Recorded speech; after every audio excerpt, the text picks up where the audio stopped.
Today I grieve. This time last year, my brother, his name is Tori, went to the hospital, and 8 days later, he transitioned due to COVID complications and all the things. And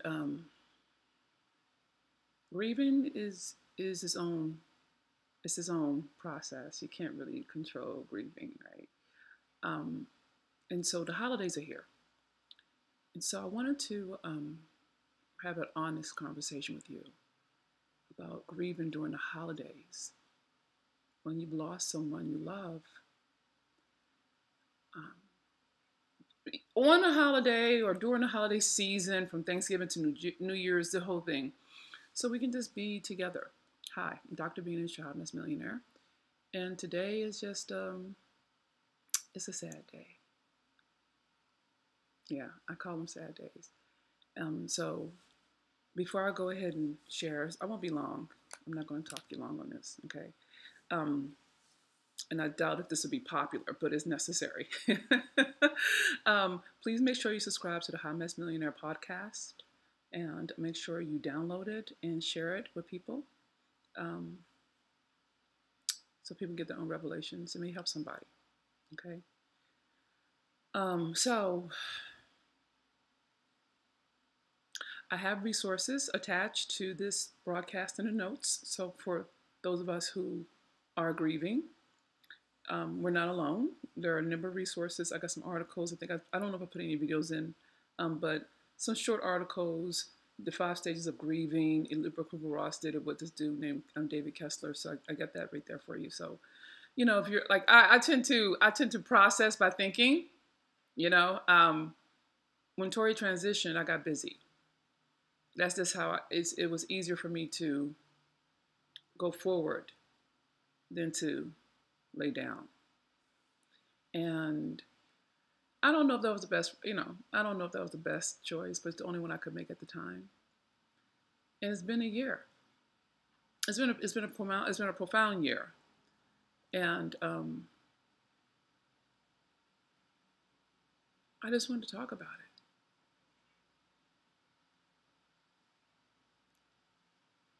I don't know if you really can talk about it. I don't know if you can really talk about grief. I think you can experience it, but I don't know if words will ever communicate the loss of somebody that you love.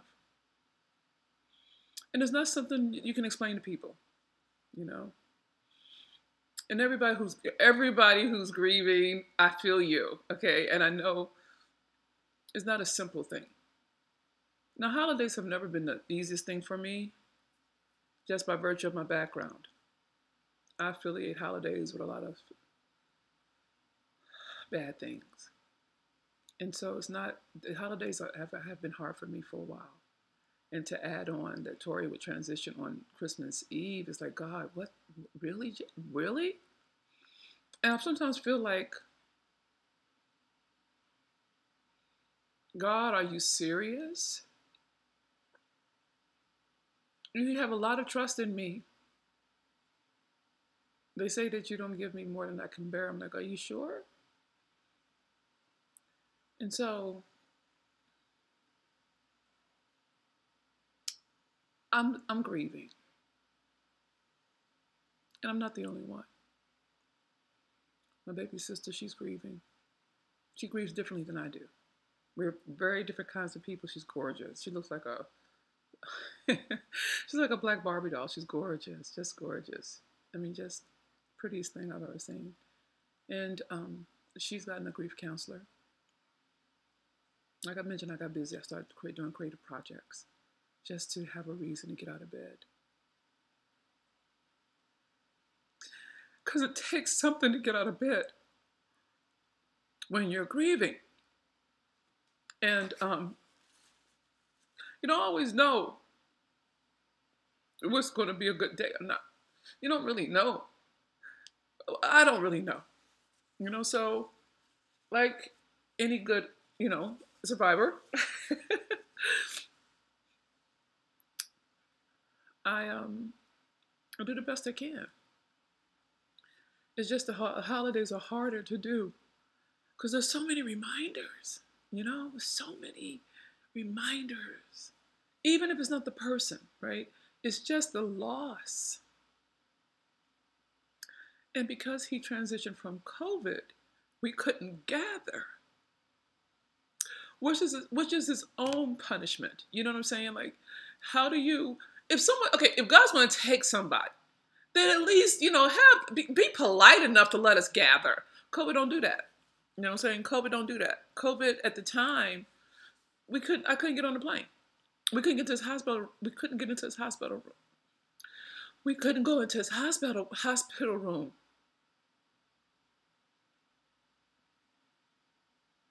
So he died alone. With no one there in the room with him. At least not something significant. I think his daughter, I saw her go in because I was able to get on the webcam. You know what I mean? So that was really, that was good. And I saw his daughter there.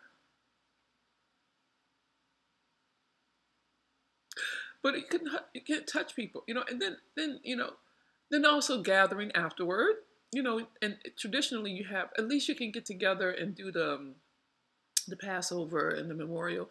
And my family in Baltimore did do some version of that, and it was beautiful. They did beautiful things.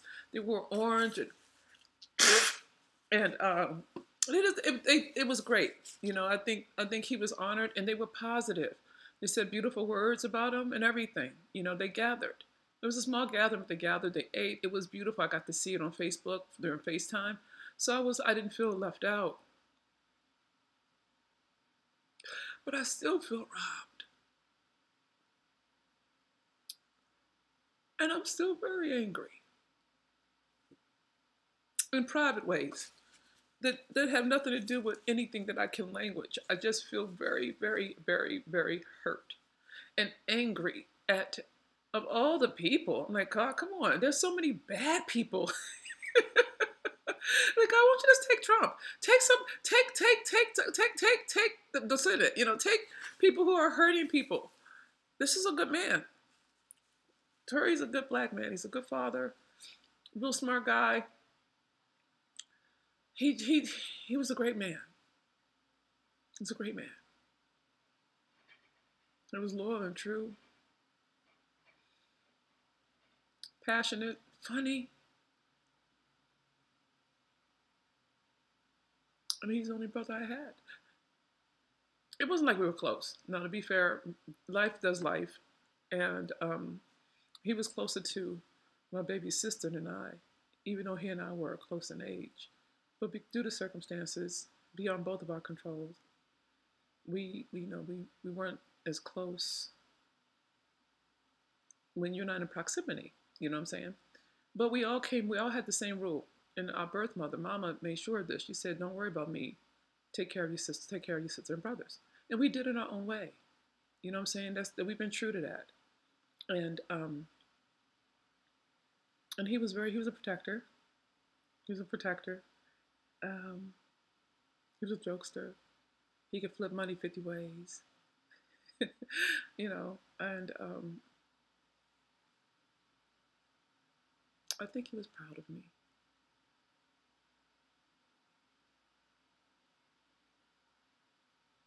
I hope he was. Not because he didn't say it. I'm not saying he wasn't a withholder. He was a communicator. He would say his piece. But in every family, there are negotiations. And some of them make sense, and sometimes they don't. But I never was the kind of person to be able to go back to Baltimore. I didn't have the Constitution, It was too much there for me. I would get pulled back into bad behavior that would just take me out. So I'm not the kind of person who can stay in bad situations. I have to leave in order to take care of myself. So I wasn't around after my oldest sister transitioned. And I think that he wasn't happy about that. One time he asked me for support to do a business. And I asked him to formalize it, and he didn't. And I wonder if I should have gone ahead and, you know, helped her with that. He didn't need my help, but I don't know if that would have, I don't know. You know, it's so funny how the brain starts thinking about things that you were certain about before someone transitions, and we start to question after they're gone. So, but I do know he loved me. I do know he was proud of me. He let me interview him for one of my Black Woman Millionaire tour stops in Baltimore. It was probably my biggest and best tour stop ever. So many people came out. They were proud of me. He went back with me and the videographer. We went back to our old neighborhood. And it was nice because he tells great stories. He tells tall tales. And way he remembers things, how I remember things are not the same, but they go together, you know? And I love the way he recounts things.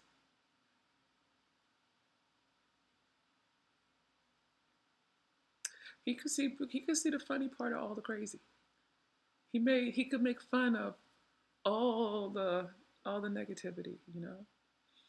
He was good about that. He could find the humor in the hurt. And he could laugh his way out of any kind of situation. He was so smart. He was smart with the police. He knew how to keep them off his back. He knew how to get the credibility on the street. He was everything right about being a Black man who navigates the streets. And he ended up, Tori had a master's, you know, he had a master's degree. And he did everything.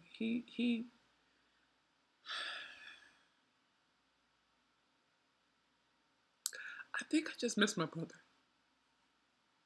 I think that's all I'm trying to say. And so for you, if you're a griever, you know, don't trip off of it. Let yourself grieve.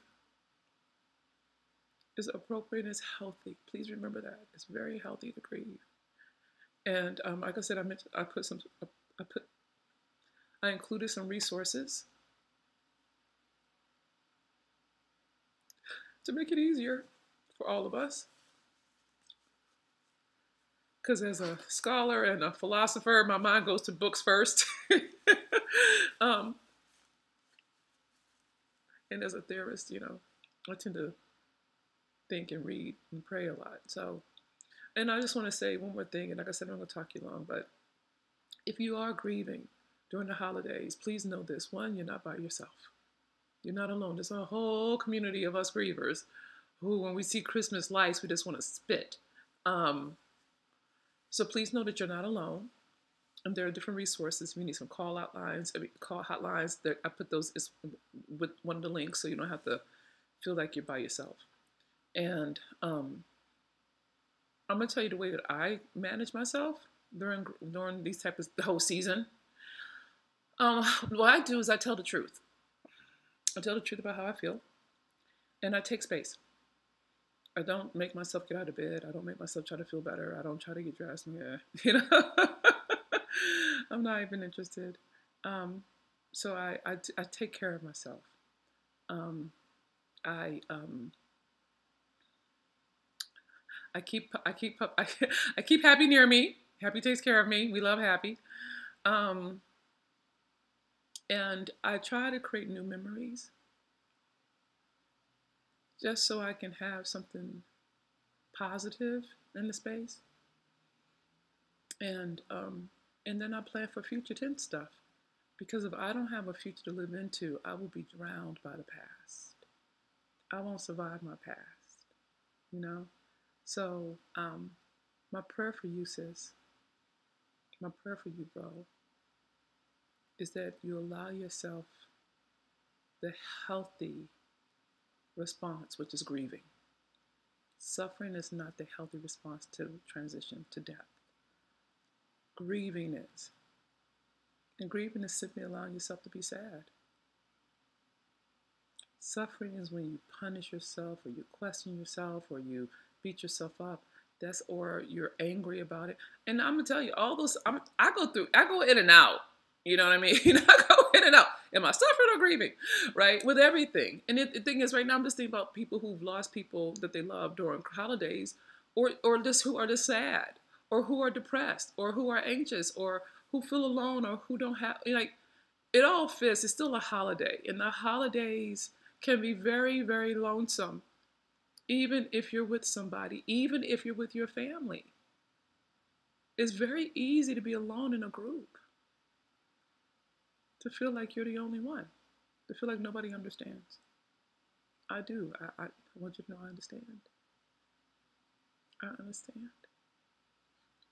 Me too. So be gentle with yourself.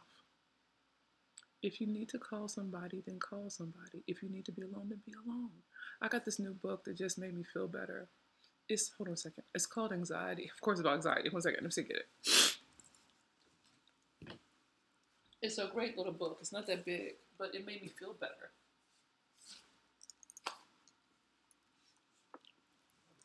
Okay, it's a great little book. It's called Create Your Own Calm, a journal for quieting anxiety. And it's just a really pretty book. It's by this chick named Mira Lee Patel.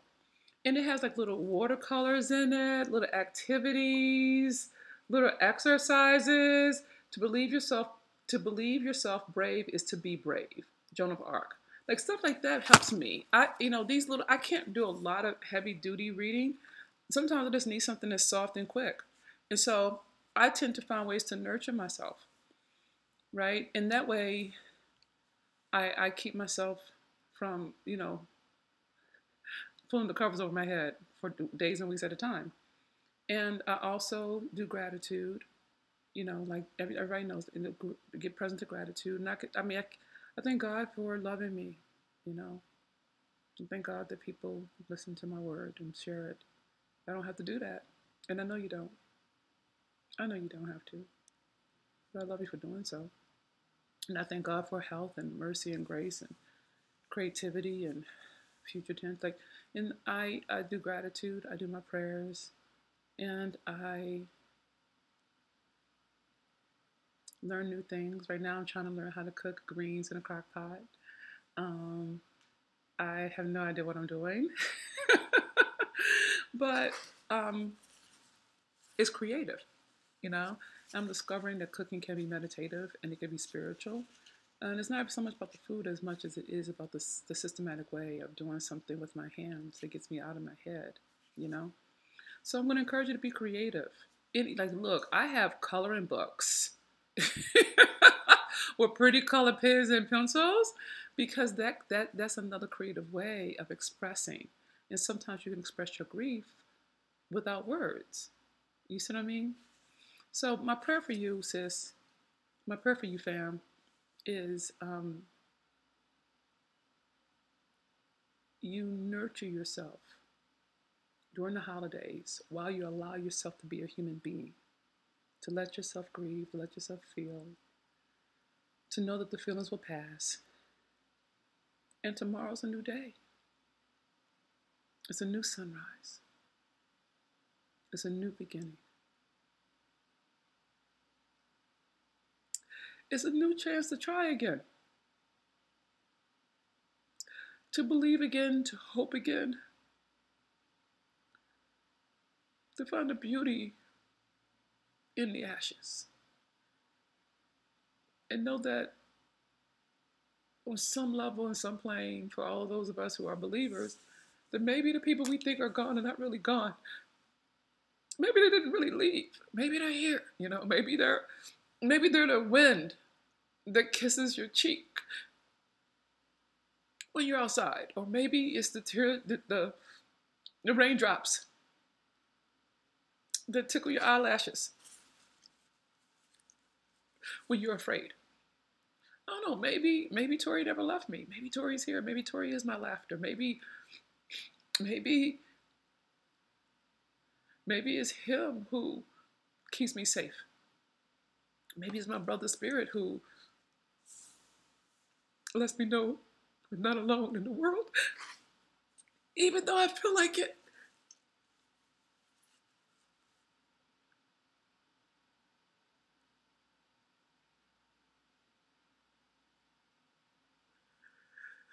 Maybe that's what it takes. And so, I don't know. I don't know. I don't know. But I do know that I love him. And I do know that he loved me. And maybe that's enough. Maybe that's enough for today. Maybe that's enough for now. And I'm good with that. I'll take it. I'll take it. I'll take that for now. So, thank you for sitting with me.